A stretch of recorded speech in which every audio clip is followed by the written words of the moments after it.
Group 2 mains పరీక్షలు ప్రశాంత వాతావరణంలో జరిగాయి. కాకినాడ జేఎన్టీయూ ఇంజనీరింగ్ కళాశాల పరీక్ష కేంద్రాన్ని జిల్లా ఎస్పీ జి బిందు మాధవ్, కాకినాడ ఆర్డీఓ ఎస్ మల్లిబాబులు తనిఖీలు చేశారు. పరీక్షల నిర్వహణకు పటిష్ట ఏర్పాట్లు చేయడం జరిగిందని జిల్లా ఎస్పీ బిందు మాధవ్ ఈ సందర్భంగా తెలియజేశారు. 12 కేంద్రాల్లో ఉదయం 9379 మంది అభ్యర్థులకు 8167 మంది అభ్యర్థులు హాజరు కాగా 1212 మంది పరీక్షకు హాజరు కాలేదు. 86.6% అభ్యర్థులు పరీక్షకు హాజరయ్యారు.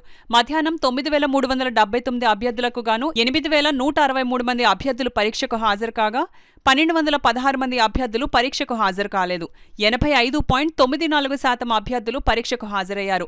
ఏపీపీఎస్సీ మెంబర్ సోనీవుడ్, జిల్లా ఎస్పీ జి బిందు మాధవ్, కాకినాడ ఆర్డీఓ మల్లిబాబు జేఎన్టీయూ కాకినాడ కేంద్రాలను తనిఖీ చేసి నిర్వాహకులకు పలు సూచనలు చేశారు. కాకినాడ డీఆర్ఓ జె వెంకట్రావు పరీక్షల నిర్వహణ ఏర్పాట్లను పర్యవేక్షించారు. గ్రూప్ 2 మెయిన్స్ ఎగ్జామ్ జరుగుతుంది. దీనిలో 2 పేపర్స్ ఉన్నాయి. మార్నింగ్ 10 to 12:30 ఒకటి, మధ్యాహ్నం 3 to 5:30 ఒకటి. దీనికోసం కాకినాడ డిస్ట్రిక్ట్లో 12 examination centres at 5 different locations ఉన్నాయి. అన్ని చోట్ల ప్రాపర్ బందోబస్తు ఏర్పాట్లు చేయడం జరిగింది. As per DGP search instructions frisking సెపరేట్గా పెట్టడం, ముందే ఎర్లీగా స్టార్ట్ చేయడం, ఫిస్కింగ్ దగ్గర డిఎఫ్ఎండి కానీ హ్యాండ్ హెల్డ్ మెటల్ డిటెక్టర్ కానీ ఈ రెండింటిలో ఏదో ఒకటి పెట్టడం. అట్లనే డ్రోన్స్ యూజ్ చేస్తున్నాము. దాంతోపాటుగా బాడీ వాన్ కెమెరాస్ యూజ్ చేస్తున్నాము.